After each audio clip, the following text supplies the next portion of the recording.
any given moment, our body is ripe for healing miracles. Our body so badly wants to get back to homeostasis. And it doesn't matter what age you are. You know, if you're in menopause, past menopause, it doesn't matter. You can turn the tide for what your body is doing. Welcome to Get Pregnant Naturally, where functional medicine and natural fertility solutions will help you get pregnant and have your baby. Hey everyone, I'm Sarah Clark, and my mission is to inspire, motivate, and empower you. And most of all, I want you to wake up.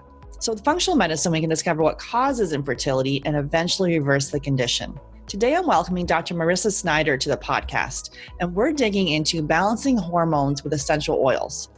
Dr. Marissa Snyder is a functional practitioner and the author of 7 books, the best-selling The Smart Mom's Guide to Essential Oils and the DASH Diet Cookbook.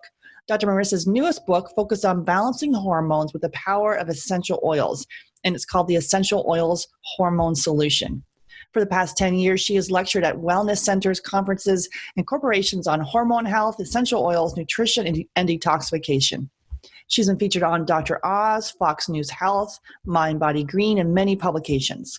Dr. Marissa is also the host of the Essentially You podcast, designed to empower women to become the CEO of their health. Check out her website at drmarissa.com, drmariza.com, for women's hormone tips, including recipes and remedies.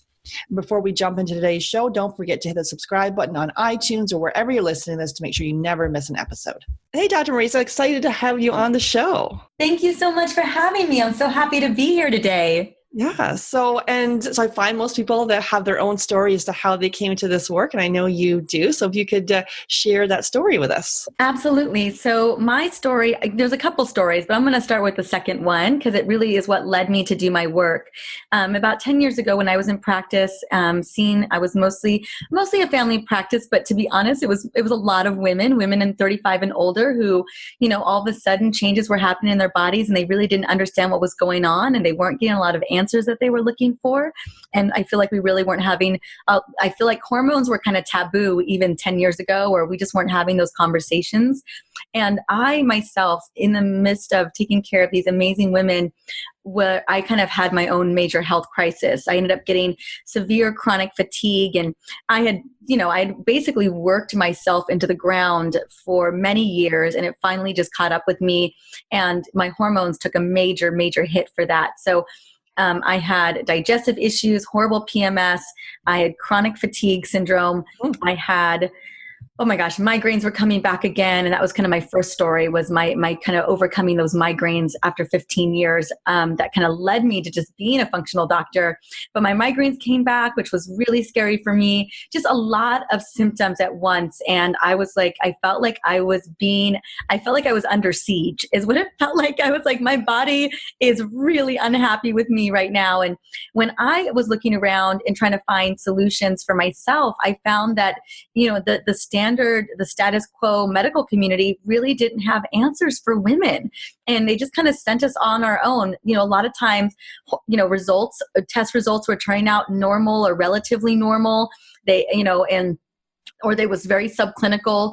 So I found myself really at a loss for what solutions were out there for me. And thank God I had a biochemistry background. I was a biochemist, a scientist for years before becoming a practitioner. And I was like, well, I've got that one skill set. I can go and start researching. If this isn't in mainstream medicine, there's probably answers somewhere. I know I'm not the only woman dealing with this. So I really put on that researcher hat. I dug into the research and clearly discovered, you know, nutrition, supplementation, lifestyle was everything. I realized that I played such a big role in getting myself into so much trouble. And, you know, one of the things that was probably my biggest learning lesson in that whole process was I never was a priority. I never put myself first. I never did self-care. I never was on the list. And I paid such a dear price for that. And I always thought it was because everyone should come before me. And what I realized, my big aha moment was that if I don't take care of me, I don't get to serve the everybody anymore at all, or I get to serve them from a place that's not helpful. So that was kind of my big epiphany. Oils came into my life around that time as well, and realized how beautiful this chemistry could be to help solve some of our biggest issues when it comes to women's hormone health. Yeah, absolutely. Yeah, the whole, you can eat this beautiful diet and, take the environmental toxins and all that sort of stuff. And then if you're saying, the whole lifestyle piece and not even focusing on self-care. I think I saw in your book there, your new book that just came out, what is the name of the book? You would name it the book? Sure. It's called The Essential Oils Hormone Solution, and it's the first of its kind. So I'm so excited. Awesome. Yeah. And I was reading in there that you said something about you used to go to the gym and you called it your selfish time. Yes. Wait a minute. Let's kind of like flip that around a little bit, saying, no, this is my self-care. So I think at that point you were still, as you say, having yourself last on the list. Mm-hmm. I was so disempowered. I had this horrible mindset around it, and I felt a lot of shame and guilt about going to the gym then as well. Like, it's the 1 hour that was mine, but it felt like such a guilty thing to do. And I always tell people you cannot green smoothie your way out of chronic stress.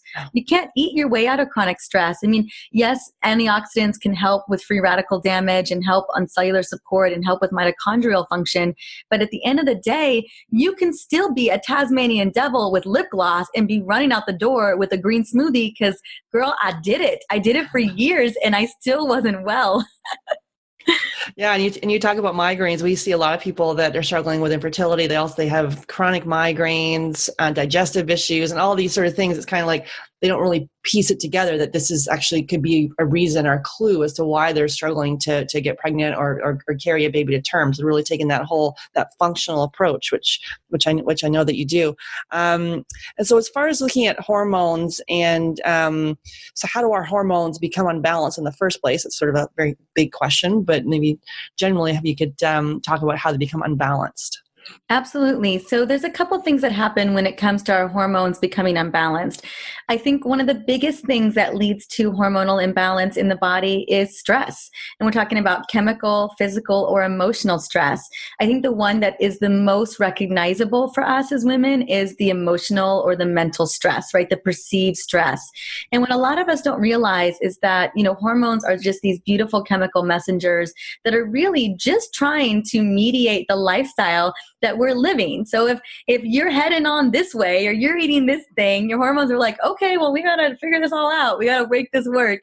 And, so often, our bodies, our brain, we are hardwired, kind of that mode of operation is hardwired for survival. It's the most important thing that our body, our cells, our brain is wired for, is to survive. Because if we don't survive, what's the point of any of the rest of it? So when we can get into a situation of perceived stress, like we're late for a meeting or the boss is down our throats, or we have a mortgage or a rent that we're not able to pay, or whatever the concern is, your brain cannot distinguish that stress from the stress of you are literally in danger. Someone's chasing you, a tiger's chasing you. And what happens there is that our brain then starts to send chemical messengers, starts to create neural pathways that says, you know what, this is not a safe place. We do not have a safe environment. Red alert. Red alert. We have a sympathetic dominance problem. And what happens there is that we have dominating hormones. I call them the universal hormones or stress hormones that can really dictate and run the marching orders for so many other hormones in the body. One of those hormones being cortisol. Now, cortisol, it has the ability to create gut permeability. It has the ability to shut down the reproductive system. It has the ability to steal reproductive hormones. It tells our body it's not a safe place. It can literally, it can sabotage our willpower. So we have a hard time saying no to foods that don't serve us. I mean, it can wear down our adrenals. It can wear down our thyroid. I have Hashimoto's. And the reason why I have Hashimoto's is because I lived in that stressful overdrive for so many years that I completely weakened my immune system. And, there are probably some other things that played a role with Hashimoto's, but I know, we all know what the ticket was. The ticket to that path was the way that I was living my life. And so that particular hormone, I feel, can have just a profound implication on so much of the body. And the thing of it is today we seem to be really caught up in a lot of that busyness, that rushing from one thing to a next, that perceived stress. So there's one way that happens. The other way that I see we really are, we kind of deregulate our hormones, we create clogged receptor sites, or we're depleted, we have nutrient depletion that we can't even make hormones, is going to be because of our toxic load. And to me, that's still a stressor, right? It's still stressing the cell, it's stressing the body. And those stressors, those toxic stressors can come from how we eat, the medications that we take, the cleaning products that we use, the personal care items and makeup that we use every single day. All of that over time begins to add up. And over the last year alone, I have had 5 friends and colleagues, all women, who have been diagnosed with cancer under the age of 50. And so when I look at the landscape of just my friend group and my colleague group, the profound implications of toxins, of environmental toxins in the environment that are affecting our body, it's insane. It's crazy how much has shifted in just the last couple of decades. Absolutely. Yeah. And we're in the middle of this huge food experiment with our food being sprayed with glyphosate and, oh gosh. And yeah, linked to infertility and a whole host of other diseases. And yeah, and basically, as you say, the medication, your cleaning products, your personal care, your filtered water, all these things matter to make changes. Mm-hmm, mm-hmm. And you combine those. I mean, you combine you just living life, you just trying to get by, you serving all the people, you people pleasing, right? I was a people pleaser. Oh my gosh. Everyone else was the priority. I wanted to please. I said yes to everything. When you say yes to everything and you're also being bombarded with toxins or all the time, it really is a recipe for a lot of hormonal mayhem. Yeah, I had the same thing. I got so excited about a bunch of everything and I wanted to say yes to it. And I kept piling it on because it was fun and I enjoyed it. And then it's just like, well, no. Now at this point, even though I like doing things, I have to sort of say, let's pull back. If I start, and for me, the trigger is like, I start getting super cranky or I start getting resentful, where it's like, okay, let's pull back. I need more self-care. I need a massage. I need to, make sure I prioritize my sleep. A lot of those foundational pillars where we just kind of keep going and going. And then it's like a big old burnout where it's like, let's just slow this thing down to prevent that kind of thing. Mm-hmm, absolutely. Oh yeah. Like how do we begin to heal the body? And the thing of it is that if there's one big message that I really want to say today or to bring forth is that we really do have a lot more control than we think. Mm-hmm. We really do have a lot more control over the environment that we create in our homes, over the way that we manage stress and circumstances, over how we take care of our bodies. And I honestly, based on all the research that I've read and based on, my life experiences working with thousands of women, I truly believe that 80% of what we do every single day is going to dictate the life that we live later. We have that, if not, we have more control than 80%, but we at least have 80% control of what goes on in our bodies and how we get to create that legacy. Absolutely. And that's very empowering to make a shift and look at it that way instead of saying, oh my goodness, all these things are coming in. What do I do? And that makes me just more, even more stressed. Mm-hmm. Yeah. And so the role of essential oils, and you brought those into your practice and personally. So how do those help to rebalance these hormones? Great question. So let's start with stress, and let's even start with reducing your toxic load. The reason why I fell in love with oils or how they came into my life was when I was healing my body, I was still showing up for a lot of estrogen dominance. And I was like, I am drinking a lot of broccoli juice. I'm eating a lot of sprouts. What is going on? And what I realized is that so many of the products that I used every day religiously, I mean, they were a part of my routine. They had phthalates, they had parabens, they had fragrances, they had all kinds of endocrine disruptors in them that was literally just piling up in my body. And the thing about endocrine disruptors like xenoestrogens is that they don't go away. They're persistent. Toxins are persistent. It is really hard to clear them. And I always tell people, if you want to avoid increased toxic load, there's a three-part strategy, and that is avoidance, avoidance, avoidance. Like, you get them out of the house. So I love that you can leverage the power of essential oils to make over your green cleaning cabinet. You can make over your medicine cabinet. You can make over your personal care items. And my first little book, the Smart Mom's Guide to Essential Oils, which isn't just for mamas, it's for all women and all families. That's what that book was about. Like, parents and moms and women who were like, enough is enough. I will not tolerate toxicity in my house. I want to make changes, small or big. That book had hundreds of recipes to put the power back in your hands for creating a non-toxic lifestyle. So that's how oils can be leveraged as well, by creating an external environment where you're not being exposed to toxic chemicals every day. So that's one. So if you ever come to my house, you're not going to find Tums, you're not going to find ibuprofen, you're not going to find Mucinex, or I don't even know what all the drugs and the over-the-counter stuff is anymore. You won't find any of that in the house. If you've got a problem, we've got an oil for it. That's how we deal with it in this house. Yep. So that's one thing. And then the other thing, like I said, the stress, right? And how do we get out of this perceived sense of stress? When you are already, and a lot of people can feel this and know this to be true, but when you're in a state of stress, you are so easily triggered back into that state. We're kind of what we call, how it biologically breaks down is we have this communication feedback loop called the HPA axis, the hypothalamic pituitary axis. We even have the hypothalamic pituitary thalamus axis as well. So there's multiple conversations happening, but the HPA axis is really where we are making decisions about whether we're in survival mode or not, and we need to downpour cortisol into the system. And so that decision making, that processing happens in the brain. It happens in the limbic system. And when that HPA axis has been upregulated, meaning it's been triggered and it's constantly firing, that's when we know that we're in a state of chronic stress. And so what the goal is to bring that back down. So we down regulate that.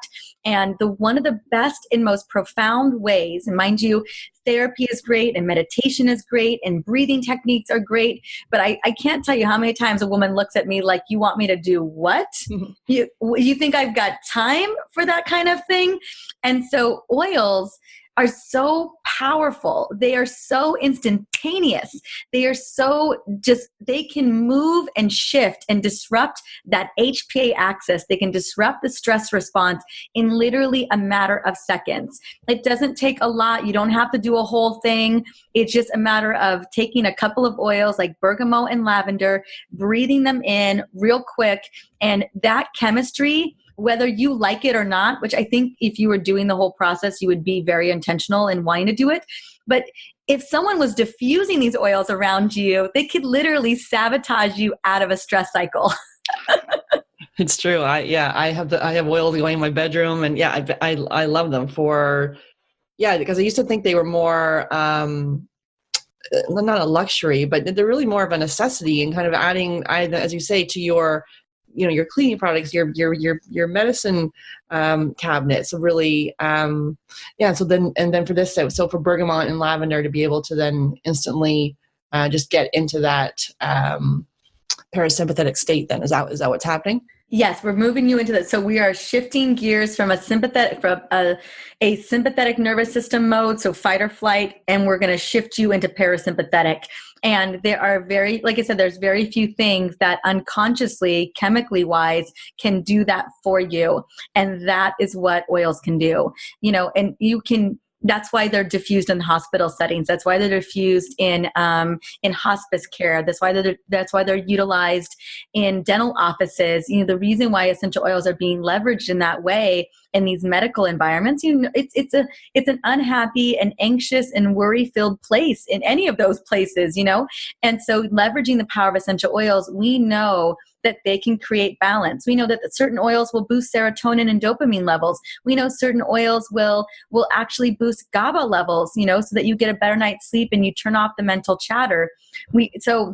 that's really what I love about them, is by leveraging the power of olfaction, the olfactory nerve and the olfactory bulb, we go straight into the limbic brain and we can potentiate such powerful biological changes in the brain. I love it. So if you could walk us through how you would help a patient with a hormonal imbalance, so someone maybe that has either estrogen dominance, PMS, or regular periods, kind of what would your protocol look like? Absolutely. So let's just talk a little bit about PMS and regular periods, and specifically oils. I mean, a lot of it again is making sure that our hormones are functioning properly. Usually we get PMS, we get, at the end of our luteal cycle, where potentially progesterone is already a little bit lower than normal. Maybe it's lower relative to estrogen, and that could be because, as I mentioned, toxicity or a sluggish digestive system, or even stress. Maybe it's a combination of all three, right? That in relation to estrogen, progesterone is lower than normal. And when we have that nosedive, right, where all three of those hormones, testosterone, estrogen, and progesterone, just take a major dip, there's a lot of symptoms that ensue for that. One, your brain is trying to figure out what just happened, right? So we really have a lot of mood concerns around there. Prostaglandins go up, so we tend to have uterine contractions, and that can be really uncomfortable. We could even get low back pain, abdominal pain. We get moodiness, which I mentioned before, bloating, all of that. And so we can use essential oils. There are very specific essential oils that can help actually support our hormones in that process, but also lessen the menstrual cramps, lessen the mood swings, lessen the bloating by simply applying them really right over the ovaries. And so I have a blend that I call my PMS support blend that I love and I love to share. I'm just pulling it up right now. And this is a blend that I've had so many women use over the years with just incredible success. And it will stop. I mean, I'll tell you what, I've woken up in the middle of the night with menstrual cramps. There's nothing worse when menstrual cramps like wake you up at like 3 or 4 in the morning. You're just like, what do you want? Like, and so then I have a blend on the ready to go. It doesn't happen very often. Maybe it happens a couple times a year, but occasionally it does. And I get this blend out, I roll it right over my ovaries, which is 3 inches below the belly button. And it's like instant relief. Like it's within a matter of minutes, everything's going to calm down. So this blend is a 10 ml roller. It is 10 drops of clary sage, and that is what I call the Beyonce of hormone essential oils. It is, that oil does all the things that we want it to do, all the symptom management for PMS. That's what this blend does. The second oil is going to be lavender, and lavender is an analgesic. It calms muscle spasms, and so does clary sage. It calms down bloating. It helps to support digestion. It's great for calming the mind, calming anxiousness. I mean, it's just one of those all around, what I call the Swiss Army knife of essential oils. So 8 drops of lavender, 8 drops of geranium, because geranium actually helps to balance estrogen and progesterone levels. It helps the liver process estrogen so if in case we have excess xenoestrogens or estrogen dominance, geranium is such a great liver support oil for processing out hormone metabolites. So 8 drops of geranium, 4 drops of bergamot, and then 4 drops of ylang-ylang. And those two are both great hormone balancers as well. So I just whip that up. I put it into a roller, top it off with grapeseed oil or fractionated coconut oil. And then you're just applying that either to the ovaries, or you can apply it kind of inner arm. You can apply it to the wrist. You can apply it over the kind of the small and large intestine, to the ankles, because that's where our meridian points are for reproductive health. Wherever feels good for you. I like a path of least resistance, so normally it's right over the ovaries for me. Nice. So clary sage, lavender, geranium, bergamot, and ylang-ylang. Mm-hmm. Yeah, I haven't heard that combination of ylang-ylang. That's one of my favorite ones. And what's your take about if you either like the scent or you don't like the scent? Is there of ylang-ylang? Oh, there's a lot of oils in this blend. That's a great question. Not all, we're not going to love all scents. I don't love lemongrass, but lemongrass is such a great oil for the circulatory system and to move lymphatics. There's, cypress, lemongrass, grapefruit, all great for the circulatory system, all great for the lymphatics. And, at the end of the day, your lymphatics are your, they're moving out the garbage, right? They're kind of the sewage system but it's so important that we continue to move your lymphatics. And so I don't care if I don't like the smell of lemongrass. I want my lymphatics moving. So, so I just kind of, grin and bear it. Same thing with oregano. A lot of people, no one wants to smell like pizza, but oregano I call it the obliterator. I mean, it will kill whatever environmental threat you're dealing with, and you just got to tough it out. We gargle with it if we think we're about to get sick, and so even if it's especially geranium, clary sage, and ylang-ylang, they're powerful, potent florals. In terms of potency, I mean, in terms of their chemistry, they're very potent, but also they're very pungent. They're very strong. They're aggressive women in a lot of ways in the essential oil world, and which is so great. But that's why I love to combine them in blends. I find that when you add geranium or you add ylang-ylang to a blend, it really softens them out. They kind of just mix in with the rest. And so my Superwoman blend, which is what I'm most known for, has got a lot of the same oils in it as well. And people oftentimes tell me how much they hate a couple of those oils, but in the Superwoman blend, they really love it. It works for them. And it works in a really beautiful way. So I always tell people, even if you've got an issue with an oil, blend it up with something else. Like, for instance, I can't stand patchouli. I'll admit it. I can't stand it. But there are blends that have patchouli in it that I really love. And I don't really notice the patchouli in there. And what's so crazy about patchouli is it's one of the most powerful stress oils on the planet. Mm-hmm. And so in terms of what patchouli can do, patchouli blows my mind in terms of the research, but I cannot stand the smell of it. I just blend it up with other things. Yeah, so that's my take on it. I mean, I don't think that there's a thing. I know that there's this idea of well, maybe if I don't like the smell, I need it more, or, yes, I heard that. Yeah. Yeah. And I love the idea around it. I love the talk track around it, but I don't necessarily think that's true. I think I come from a biochemical standpoint where I know what these very specific chemical constituents can do for the body. And I know how they break down into the body after they're processed through the liver. And I guess I come from that standpoint. There's a lot of medicine that tastes horrible and awful. My grandmother, my mother's mother, she's got fibromyalgia, and there's a blend that we make for her that gets rid of her fibromyalgia pain. And my grandma doesn't like it, but it gets rid of her pain. And I remember one day she was complaining to my mom, and my mom is like, I don't care if you don't like the way it smells, you are going to use it. And that's what she said to her. And I remember being a kid where you were taking medicine and your parents were just like, just tough it out. I still think that essential oils are gorgeous and beautiful, and you should love the way they smell. I take so much care and consideration to not only making a blend that works, but also making a blend that is pleasing and beautiful and decadent. So I do think that you should love the way that they smell, but also if that's going to be the oil that creates the most important transformation in your health, well then grin and bear it. Get through with it. Yep. Yeah.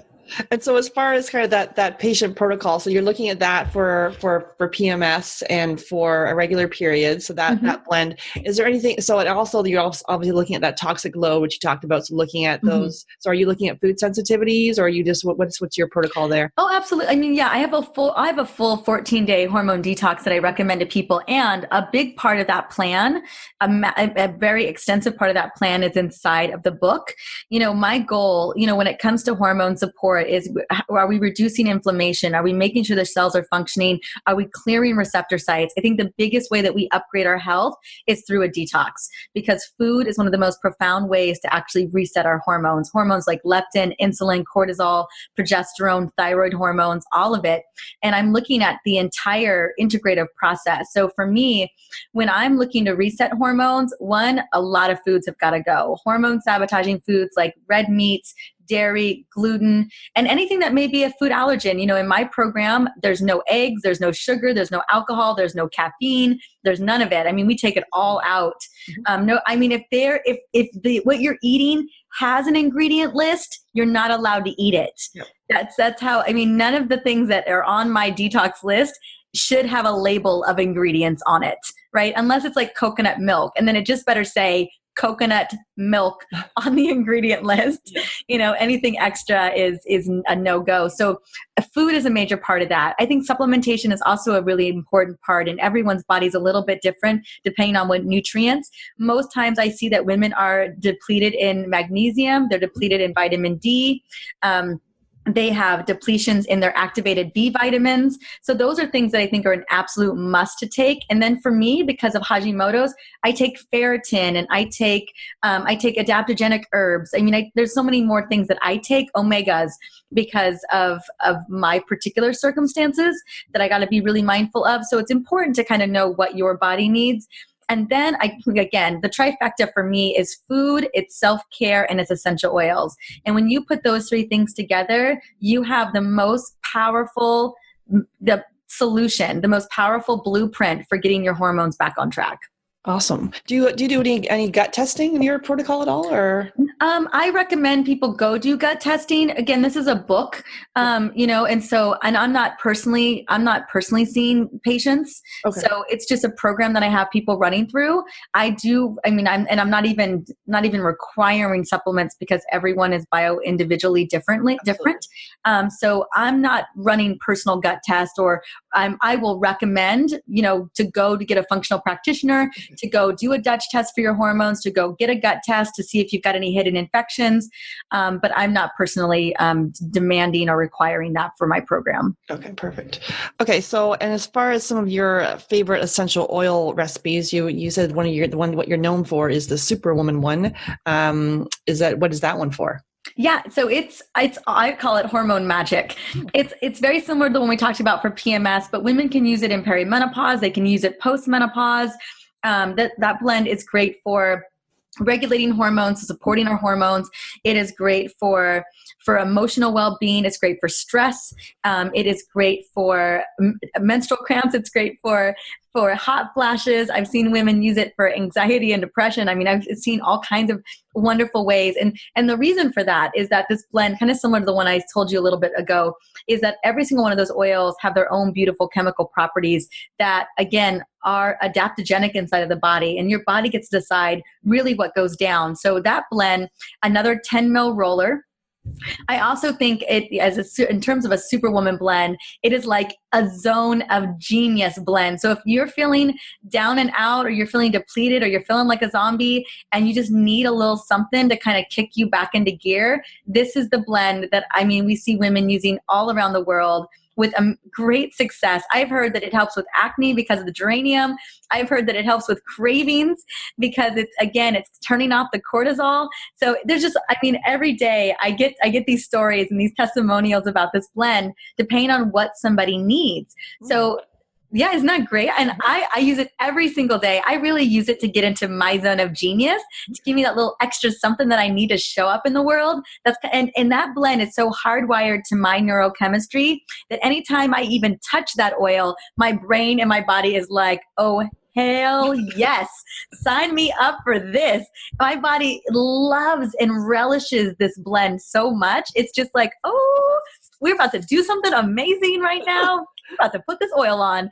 And it's so great because you can really change the way your chemistry works simply just by an act of doing something like this. Okay, so here's the blend. Yeah. It's a 10 ml roller, and ideally it's a sexy roller. You got like a little ombre roller, maybe it's a gold roller. Get creative. Where do you get these rollers? Just on Amazon then, or where? So Amazon, Etsy. Oh my gosh, there's sparkly rollers on Etsy. My goodness, Etsy's, Amazon. It could be, there's a lot of different oil companies out there that make rainbow rollers and all kinds of fun unicorn rollers. It's out of control. It's so much fun, right? But it should be in a roller that really makes you happy. That's how I think about it. Sparkly rollers, whatever it is, your flavor. So in a roller, it's a 10 ml roller. Unless you want to half the ingredients, then you can put it in a 5 ml roller. But 10 ml rollers are the standard, so they're going to be the easiest to find. So it's 12 drops of clary sage. We're going to pop it up a little bit for the Superwoman blend because, again, if we're Superwomaning it out, we really got to step up the Beyonce oil here. So 12 drops of Beyonce oil, clary sage. It is 10 drops of lavender, 5 drops of geranium, 5 drops of cedar wood, and that really softens the geranium, but it's also kind of like the patchouli that I told you about.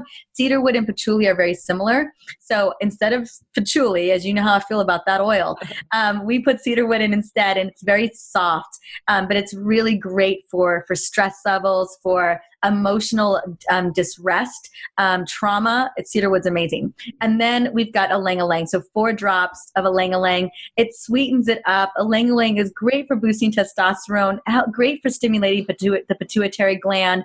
And it gives you that little sexy kick.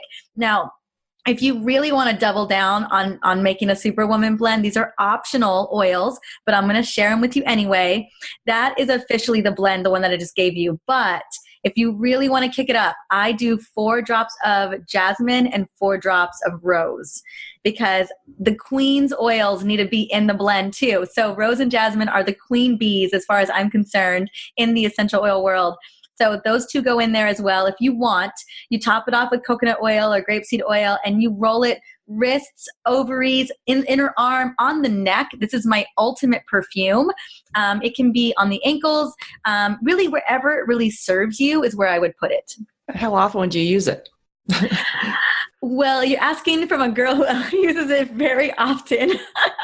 I use the blend probably 3 to 4 to 7 to 10 times a day. I'm just kidding. Probably 5 times a day is how much I use it. It really just depends. I mean, it depends on, if you love it, the oils get metabolized in the body within 3 hours upon contact. That's pretty darn fast. And again, this is a diluted blend. So it's not, you're not putting a lot of oils in the system. So for me, I probably put it on, every couple hours is what I'm probably looking at. It's always with me. We're like a duo. If you ever meet me in public, I will always have my Superwoman blend on me.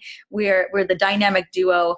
So it's really up to the woman what she prefers, whatever you guys love, you guys can put it on as much as you like.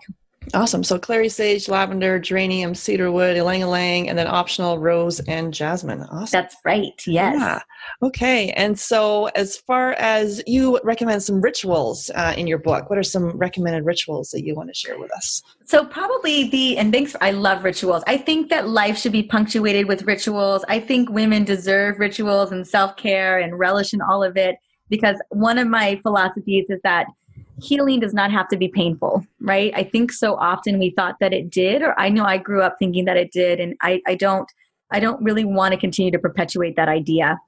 And I think oils really change the game for helping. So some rituals that I have, first, morning rituals. I think morning rituals are so important. One of my favorite quotes is by Louise Hay, that is, how you start your day is how you live your life. And that spoke just so loudly for me, because how I used to start my day was pure mayhem. And I felt like my day unfolded just like that. Like I never just knew what was going to happen in my day. It was subject to how much caffeine I had. It was subject to if I could get my stuff together. Like it was just crazy. So I think prioritizing yourself in the morning is one of the most important things you do.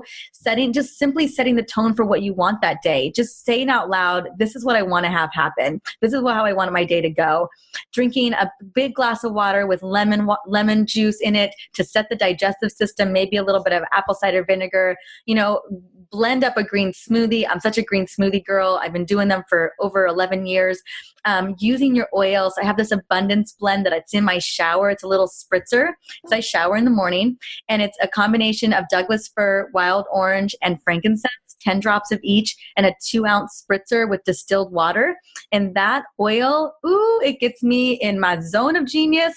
It gets me ready for the day. It smells like the redwoods and happy, like sunshine joy all at once. It's just amazing. So I love that blend, and it's such an easy thing to do. Get into your journal, move your body. So just 15, 10, 20 minutes of your morning where you are not somebody else's priority. I think that is so, so important.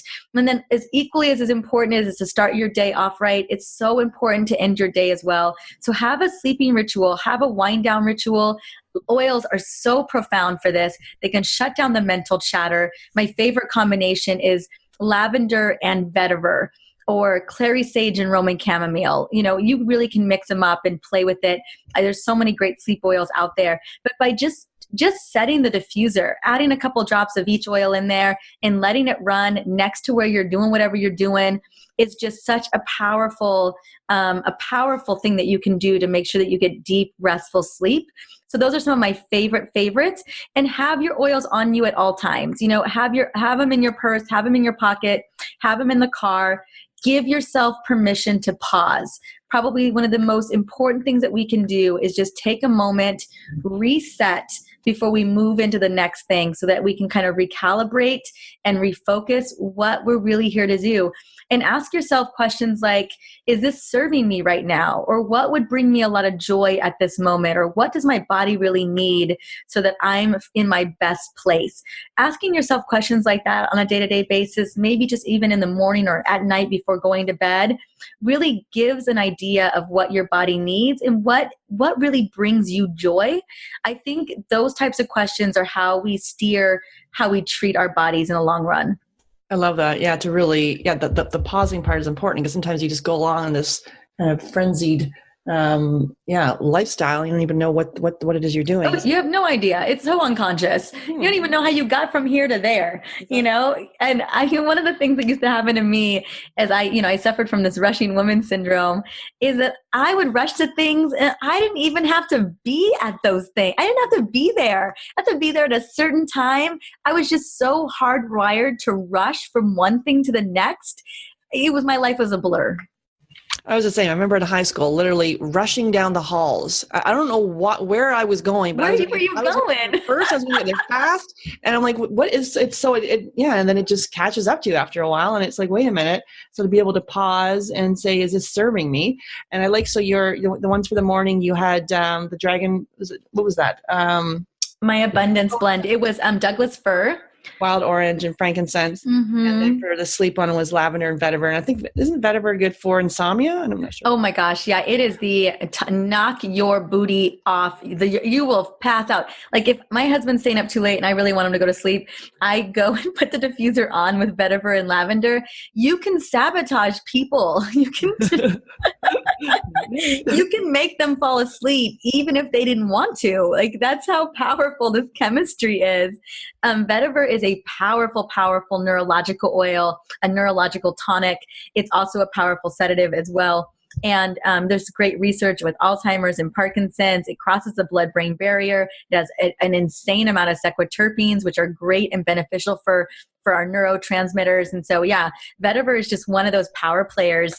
You got to be really mindful of an oil like vetiver because, again, you got to respect the chemistry. And so we typically only use vetiver at night. I've used it on accident during the day, and it just completely shuts me down. So I'm really mindful of what oils I can use in the daytime and which ones I should probably stick to just at night. Mm-hmm. And then as far as using the oil, so you talked about diffusing. You also have a t-shirt tent, I think you talked about in your book. So it's some ways to use the oils. Absolutely. Well, especially if you're congested, especially if you're having struggle with respiratory. The first time I ever used oils was because I used to be sick all the time. And so I love a t-shirt, especially if you really want to get those oils in there, your personal inhalers, the t-shirt tent technique, which is really just, putting oils in water, hot water, and letting them just kind of it evaporate into your face and into your body. It was like a steamer in a lot of ways. Mm-hmm. But we use those. I mean, we don't get sick ever anymore because of oils. Because I remember when I was teaching my first class on essential oils, there was a woman in the class who'd been using aromatherapy and oils for like 20 years. And here I am. I think I'd been using oils for maybe like 7 or 8 months. And I remember at the end of the class, I was talking about the benefit of oils for immune system and how I hadn't been sick in many, many months. And it ended up being 3.5 years that I had not gotten sick. And I used to get sick 7 to 10 times a year back in the day before oils. I mean, honestly, oils were the game change. It was the one thing that kept my immune system working when nothing else would. So I'm telling this story in the class and I'm sharing it. And this woman's been using oils for 20 years. She hasn't been sick in like a decade.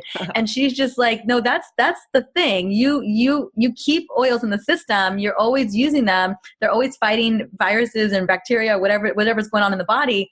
She's like, you're never going to get sick again. And I was like, and I knew she knew what she was talking about. And I felt like, man, I probably don't know as much as she does. And here I am educating people on the subject.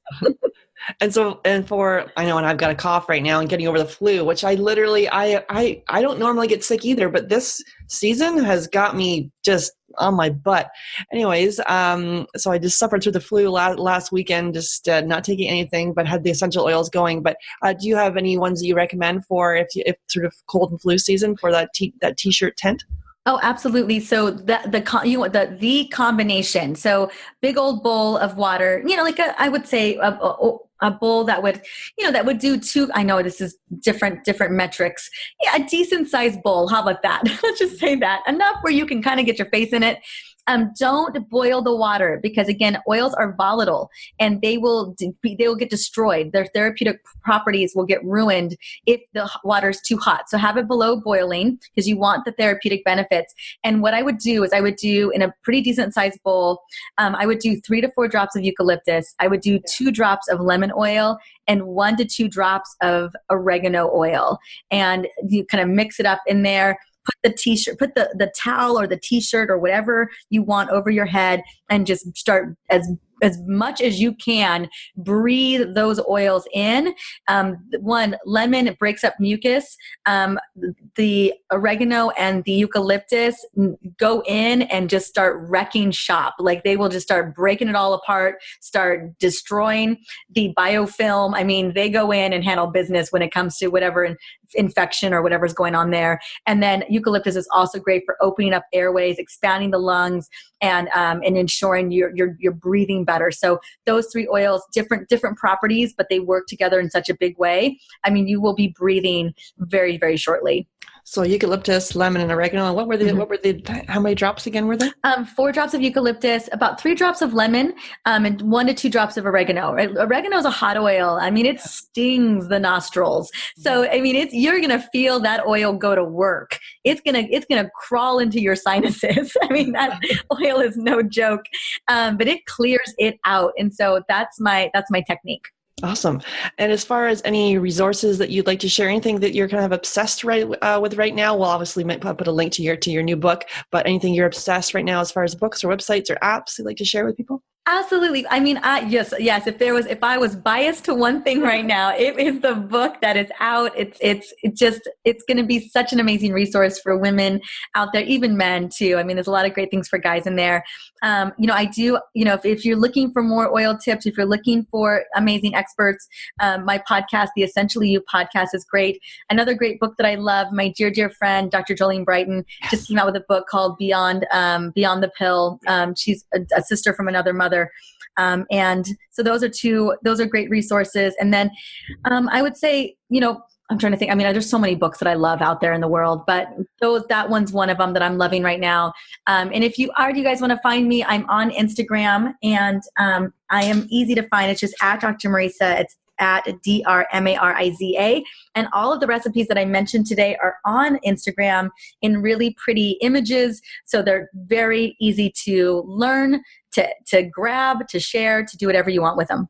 Awesome. Yeah. And you're like, you do a lot of Instagram stories, and you're just light up the story. You're like so positive when coming through. It's lovely to watch you. And yeah, we actually had Dr. Jolene Brighton on the show as well a couple of weeks ago, talking about post-birth control pill syndrome. And I just got her new book too. So that's exciting. Yeah. And your podcast again was?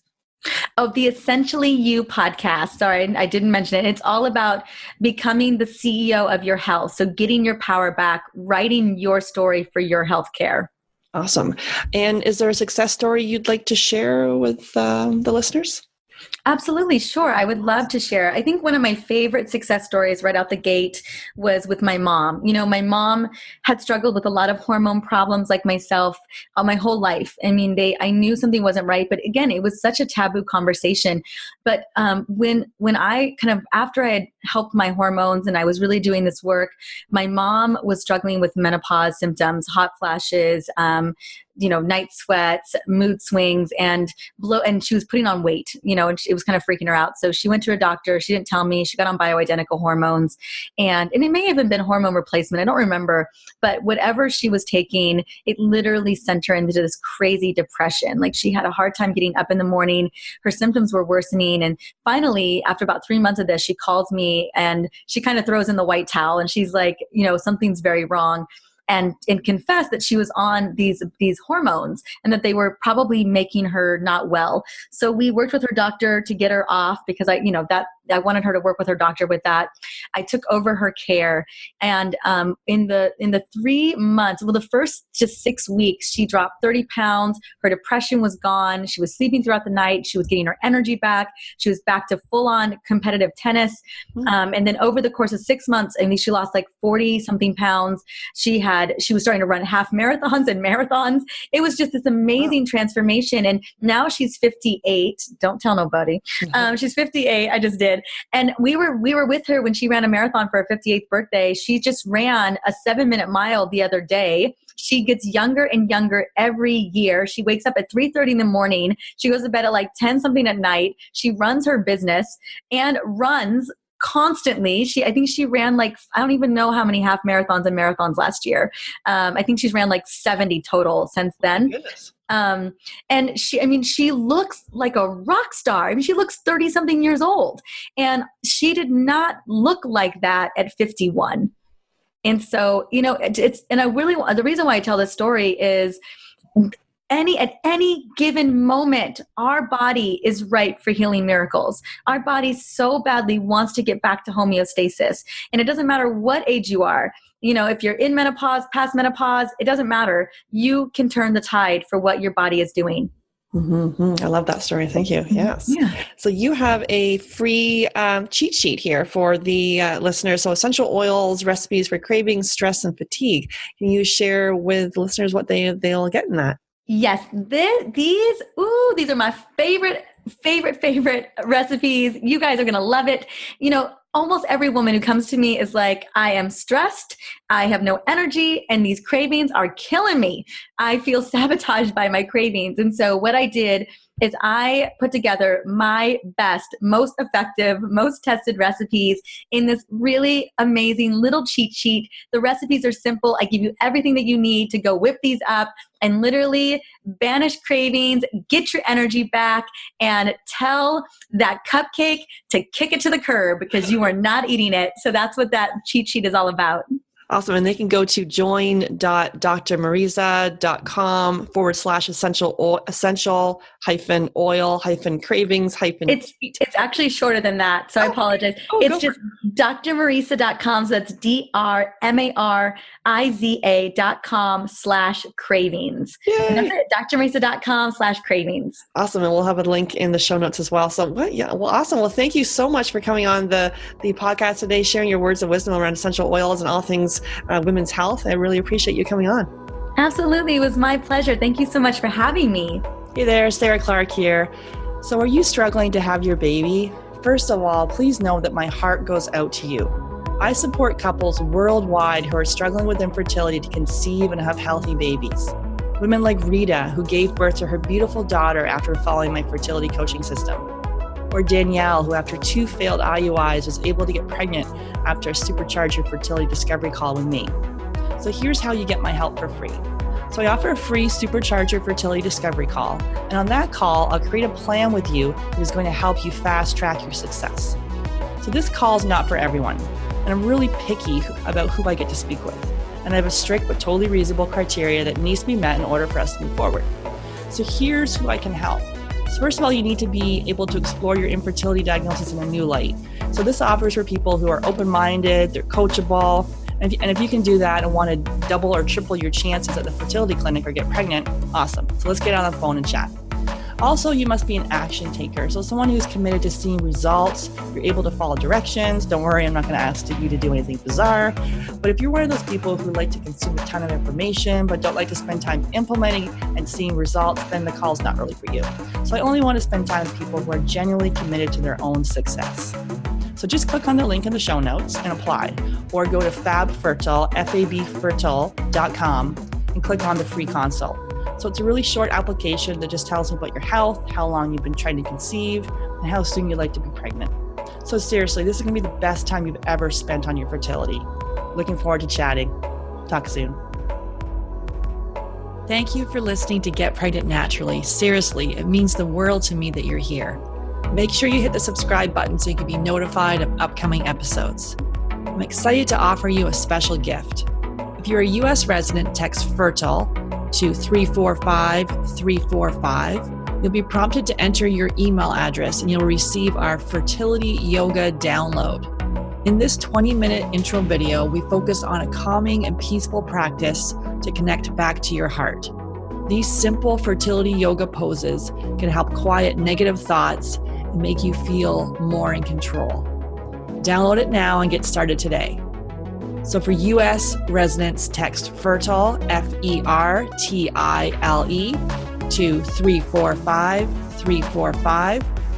For non-U.S. residents, go to www.yogafreebie.com to access your special gift. That's www.yogafreebie.com to access the free fertility yoga download. And I love this quote by Dr. Mark Hyman, Medical Director of the Cleveland Clinic Center for Functional Medicine and Chairman of the Institute for Functional Medicine. Functional medicine is medicine by cause, not by symptom. Functional medicine practitioners don't in fact treat disease. We treat your body's ecosystem. We get rid of the bad stuff, put in the good stuff, and because your body is an intelligent system, it does the rest. Thanks for listening. Until next time.